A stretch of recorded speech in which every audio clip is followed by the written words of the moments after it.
Une vidéo choc circule sur les réseaux, dévoilant le comportement de certains députés hors caméra. Laissez-le le tenir. Tu vas le foutre en l'air, je ne le tiendrai pas. Je te jure sur Dieu, je veux juste le mettre sur tes enfants, je ne peux pas faire ça. Quand la vidéo est parvenue au procureur, un adjoint a été arrêté. Nous avons un mandat d'arrêt contre toi.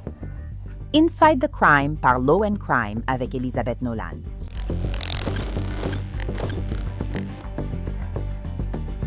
Chez Law and Crime, nous utilisons Street Finder pour rechercher dans les dossiers publics et gagner du temps. Vous pouvez aussi utiliser Truth Finder pour trouver adresses, antécédents criminels, etc.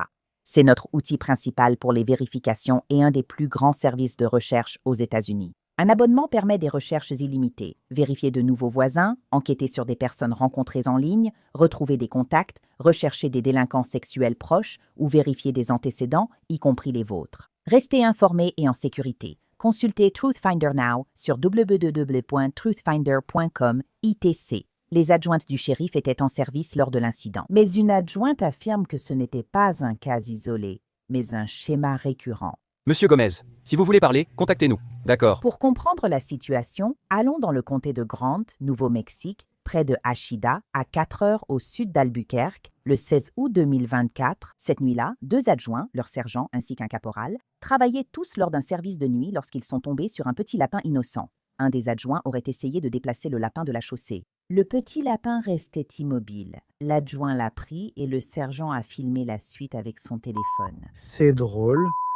Mais C'est un lapin mignon. Regarde-le. tiens-le, laisse-moi ou laisse-le le tenir. Ne le jette pas. Laisse-le le tenir. Laisse-le porter le bébé lapin. Laisse-le le tenir. Non. Non, non, non. Non, non, non, non. Non, laisse-moi couper. Non, laisse-le le tenir. Tu vas tout gâcher, je ne pourrai pas tenir. Je le jure sur Dieu, sur tes enfants, je ne peux pas. Je ne veux pas le faire, laisse-moi partir, je ne veux pas le faire. Je vais me laisser partir. Marcus. De quelle couleur est-ce? Donne-le-moi tout de suite. Laisse-le le tenir. Tu vas le tuer. Non, ne le fais pas, je ne vais pas le tuer. Laisse-le partir. Marc, Tu as intérêt à ne pas le tuer. tu vas le lancer? Ne le lance pas.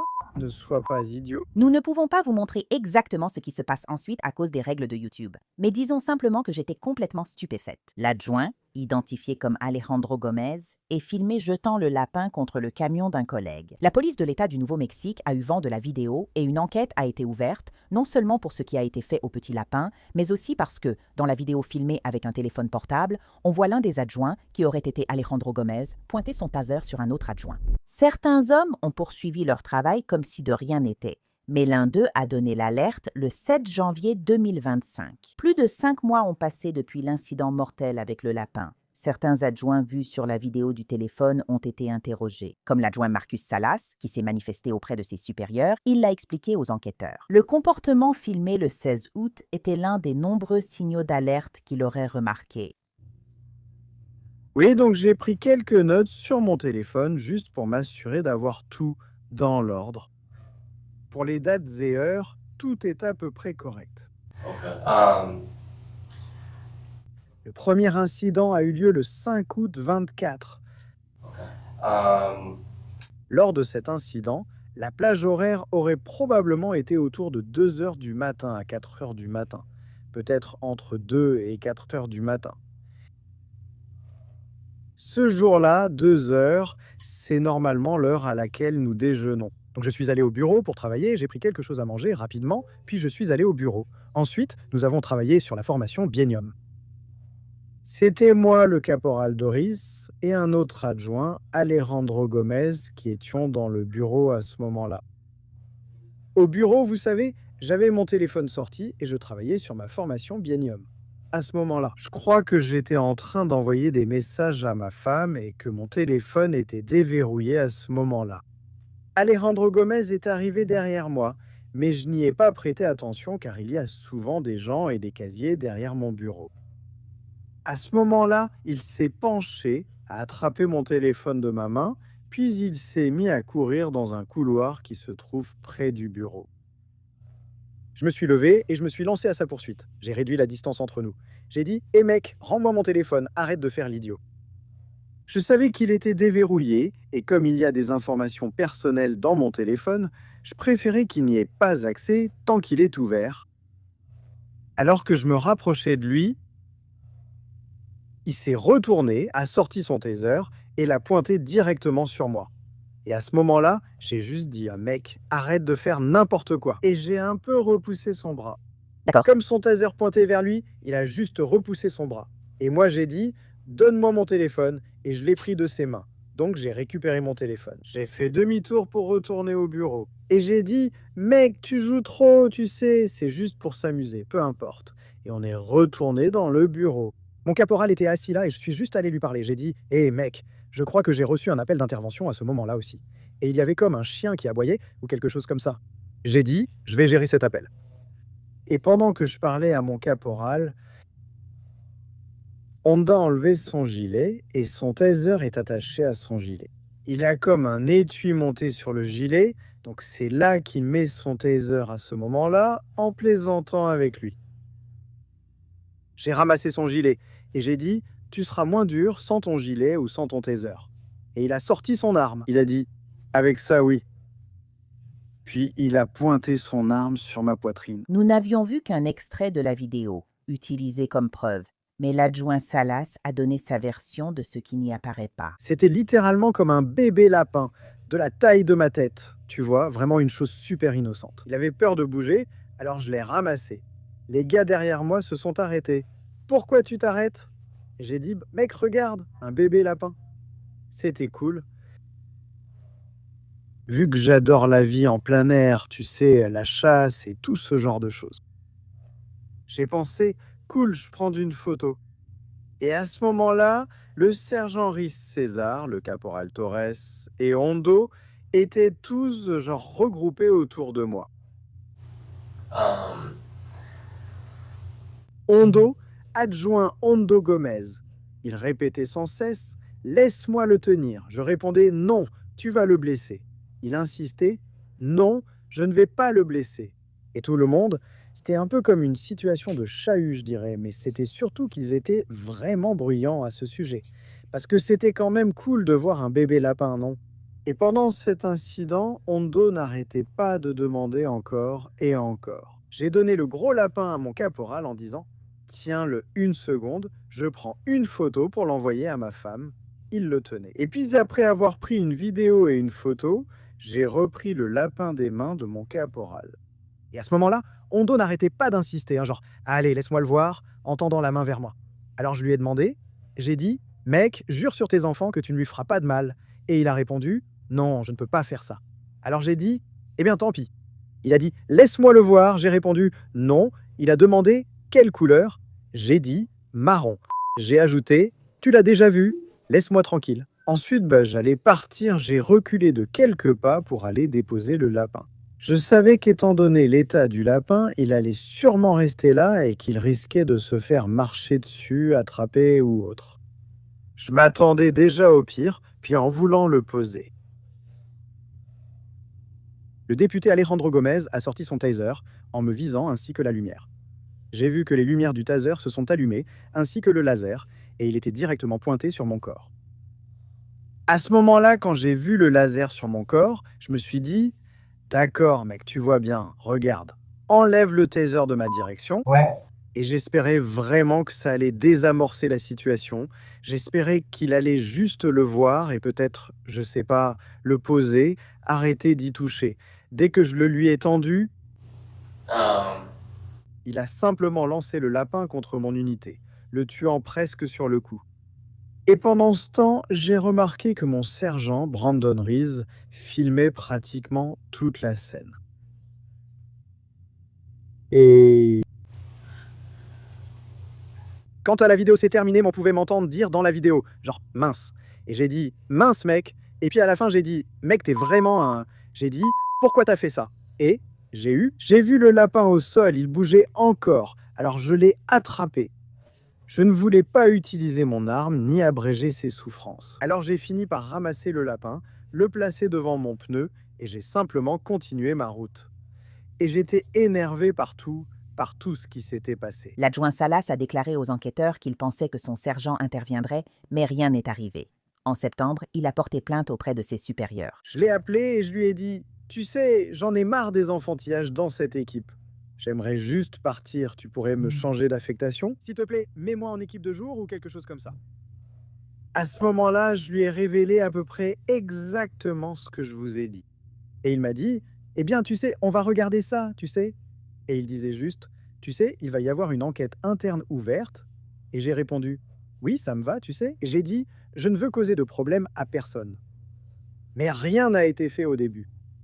Je me dis que si j'étais allé voir mes superviseurs, évidemment, ils l'ont vu, ils n'ont rien fait. Et je n'avais tout simplement aucune confiance qu'ils auraient pris des mesures disciplinaires. Je pensais pouvoir ignorer la chaîne de commandement. L'adjoint Salas a coopéré, contrairement au caporal César Torres, moins utile à l'enquête. D'accord, alors maintenant, qu'est-ce que tu disais? Je ne suis pas prêt à coopérer avec vous, mais j'ai la loi Gary, toutes les discussions et tout est en ordre. Ce qui m'a retenu de vous parler, c'est que vous pouvez demander une dérogation aux ressources humaines et aussi, oui, j'aurai également une représentation légale juste pour pouvoir être ici avec moi afin de m'aider. Qui est votre représentant légal? Une seconde, je veux partir d'ici, mais cette partie m'empêche de parler. Je vous assure, j'en ai discuté au téléphone. Je connais Garrity. Nous avons déjà eu affaire à lui. J'ai aussi interrogé de nombreux policiers lors d'enquêtes antérieures. Je ne vous laisserai pas vous cacher. Si vous ne voulez pas parler, assumez-le honnêtement. Vous ne coopérez pas et c'est acceptable. Je coopère totalement avec vous. La chose la plus importante, César, c'est ça ici, c'est pour des affaires internes. D'accord, je t'ai compris. C'est entre toi et le bureau du shérif, mais nous devons te parler. Ça concerne évidemment les accusations dont il veut te parler, et ça va devenir une affaire criminelle, donc c'est un autre niveau. Donc on ne te considère pas comme un suspect ou quoi que ce soit. Pour l'instant, c'est juste pour recueillir des informations. Mais encore une fois, ça n'a rien à voir avec ton agence. Frère? Je vous comprends. Oui, c'était une question de timing, mais ça ne règle pas mon problème. S'il voit une faille, je risque des ennuis. Vous devrez payer mes factures, et je sais que vous ne le ferez pas. Passons par les ressources humaines et on verra ensuite. Mec, d'accord à 100%, mais je fais juste... Préviens-moi juste quand tu auras un avocat. N'étant pas le seul à avoir refusé de parler, le 8 janvier, les enquêteurs se sont rendus au bureau du shérif du comté de Grant pour discuter avec les supérieurs. Donc, j'ai essayé d'interroger le sergent Reese et le caporal Porters hier. Ils ont refusé l'entretien. Ils ont invoqué une violation de l'agence. Ils pensaient que le comté de Grant les écarterait s'ils signalaient cela à la police d'État. C'est ce qu'ils ont dit? Oui, ils cherchaient à impliquer le syndicat avec Garrity, d'autres documents, etc. Nous leur avons expliqué que c'est administratif et concerne uniquement leurs affaires, comme pour nous. Nous, on enquête sur autre chose, un incident lié à la vidéo et tout ça, et une déclaration de leur part. Tu sais, ça ne nous concerne pas, que ce soit parce qu'ils ont été blessés ou contrariés, ou pas. Ou, je veux dire, ils voulaient juste leur droit à un avocat. C'est très bien, tu vois? Évidemment, ils ont le droit de faire ça et on leur accorde ce droit, mais... Ils n'ont pas demandé d'avocat, ils s'inquiétaient pour l'agence. Au lieu de dire qu'ils allaient prendre un avocat et qu'on parlerait après, ils ont préféré organiser un entretien. Donc, mais ils disaient simplement, on ne peut pas parler parce qu'il y a une clause dans les documents qu'ils nous ont montrés, disant qu'ils ne pourraient pas parler à cause de la confidentialité. Et ils mentionnaient le shérif. Il parle sûrement de Garrity. Oui, encore une fois, on a dit que c'est administratif, que vous suivez vos protocoles et politiques pour ça. Comment fonctionne Garrity? C'est comme quand ils font une enquête interne, ce qui était le cas. Une enquête interne a été faite là-dessus, ils doivent y aller et se conformer. Ouais. Oh, ouais. Et quand je suppose qu'ils pourraient parler à... Quand ils parlent à la police d'État ou à n'importe quelle agence, ils ont leur droit à faire valoir. Le commandement, vous savez, c'est leur droit, vous voyez? Et le plus important, c'est qu'ils essayaient juste de vous verbaliser. Donc, je pense que s'ils étaient simplement venus nous expliquer, genre, écoutez mec, je me sens un peu mal à l'aise de parler, on va juste prendre un avocat. Pas de souci mec, on comprend. Encore une fois, ils citaient seulement le bureau du shérif. Je pense que c'est parce qu'ils ont déjà été interrogés. Une enquête interne a été menée à ce sujet et il y a eu des actions prises par le shérif et tout, donc cela a déjà été traité dans cette situation. D'accord. Donc c'est probablement ce qu'ils essaient. Ils paniquent probablement, c'est sûrement ce qui se passe. Ils viennent juste de traverser une enquête interne intense. Ensuite, vous lui avez dit, oui, vous pouvez leur parler, ça ne me dérange pas. Donc tu vois, mais c'est comme, je te dis que c'est leur droit, tu vois ce que je veux dire, Tu vois? d'exercer leur 5e amendement et leur droit linguistique et des choses comme ça. N'est-ce pas? Ce n'est pas grave si on ne le fait pas. J'aurais préféré qu'ils disent clairement que ce n'était pas le cas. Et ensuite, ils sont juste confus à propos de l'accord de confidentialité avec le comté et sur leur positionnement. C'est ce que ça a l'air d'être. Il faut juste clarifier ça avec eux. Hier, ils m'ont demandé s'ils pouvaient en parler. Je ne peux pas répondre car j'ignore la réponse. On a contacté des gens, mais pas encore de retour. Voilà sur quoi nous travaillons pour vous. Ah, d'accord. Donc on travaille avec. On essaie d'obtenir cette réponse pour qu'ils se sentent à l'aise. Ouais, d'accord. On essaie de travailler avec vous. Très bien. Je lui ai aussi demandé si d'autres voulaient coopérer avec eux malgré l'accord de confidentialité. J'ai dit, laissons-moi comprendre la situation, puis on verra. Voilà où on en est. D'accord. Ça me va. Après la diffusion de la vidéo sur les réseaux sociaux, Alejandro Gomez a été suspendu. 2 semaines après la visite des enquêteurs au bureau du shérif du comté de Grant, ils sont revenus pour l'arrêter.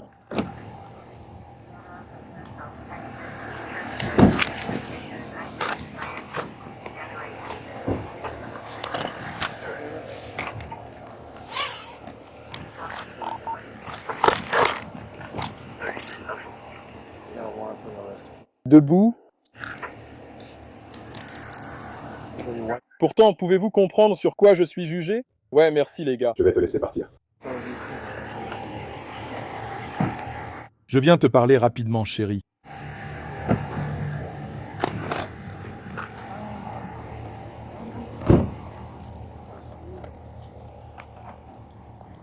Dix-13. Les méthodes résidant dans le silicium.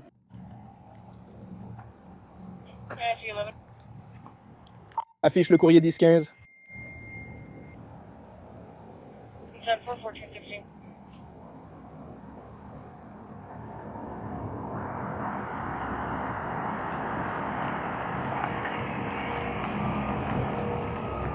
Très bien, madame.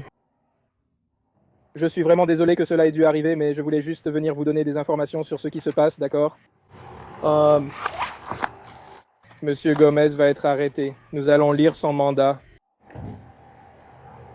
Son mandat va être 4 chefs d'agression aggravés contre un agent avec arme mortelle et 1 de cruauté extrême envers les animaux. Je ne sais pas si vous connaissez l'enquête en cours, c'est pourquoi nous sommes ici. Je vous assure qu'il sera désormais traité avec le plus grand respect. D'accord, et nous voulons simplement venir vous donner au moins une mise à jour sur ce qui se passe. Il partira avec les agents de la police d'État. Des questions pour moi?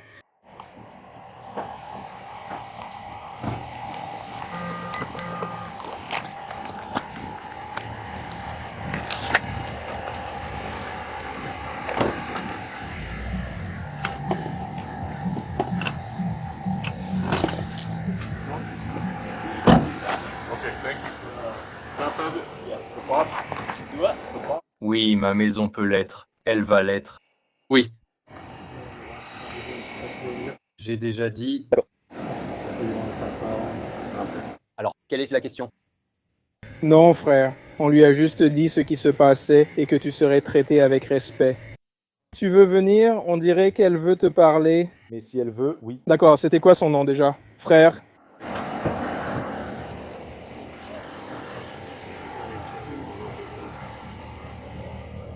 Madame, souhaitez-vous lui parler? Il veut juste savoir si vous voulez lui parler. Il dit d'accord, mais...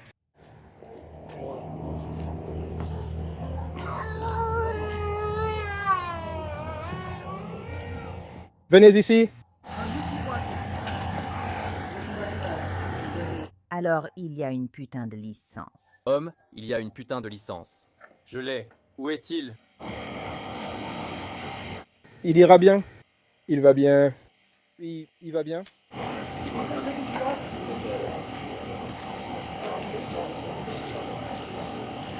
Est-ce que c'est du caviar de dinde? Oui, oui, je t'aime.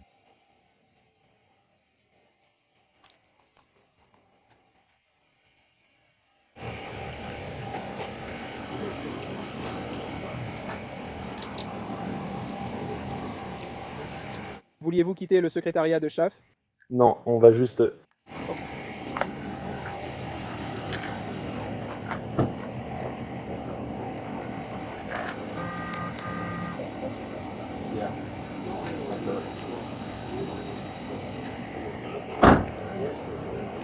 Allons-y. J'ai pris son portefeuille, si ça aide. Tu ne veux pas ça. Frérot, ne lui parle pas, c'est toi.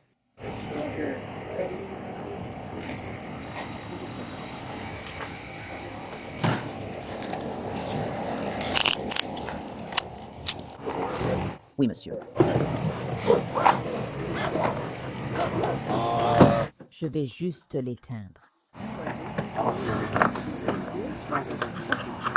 Non, j'ai tenté d'en apporter davantage. Ouah! Gomez, contacte-moi si tu veux parler. Selon les dossiers en ligne, Alejandro Gomez est accusé de 4 chefs d'agression aggravés contre un agent de la paix et d'un chef de cruauté extrême envers les animaux. En août 2025, le shérif a confirmé qu'il n'y travaillait plus. Alejandro Gomez n'était pas le seul à avoir perdu son emploi. 3 autres hommes, dont l'adjoint Salas qui a signalé l'incident en ligne, ont aussi été renvoyés. Les dossiers indiquent que l'affaire d'Alejandro Gomez a été renvoyée au tribunal, un juge jugeant la procédure justifiée. Merci d'avoir suivi Inside the Crime. Je suis Elisabeth Nolan.